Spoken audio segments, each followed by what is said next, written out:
ሰላም ጤና ይስጥልኝ እንደምን አላችሁ? ኢቲኤፍሲ ከኦርቢት የሚያደርጉትን የስፖንሰርሺፕ ፊርማ ዛሬ በይፋ ይፈራረማሉ። እንግዲህ አጠገባችንም ቻምፕ አለ። ኢቲኤፍሲ 02 በደማቅ ሁኔታ ይከበራል አድዋ ላይ ማለት ነው። ከሴዶ ጋር ጆን ይገጥመዋል ማለት ነው። ስለዛም ኦርቢትም ይሄን በማስመልከት ስፖንሰር ለማድረግ አካኖ እዚህ ምን ይሰራል? ያታለ አይ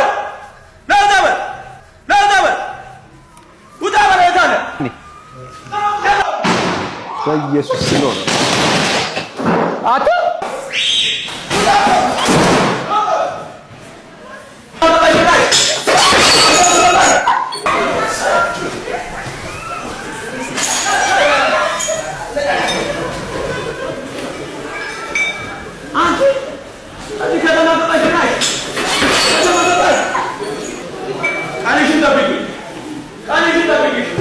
ተረጋጋ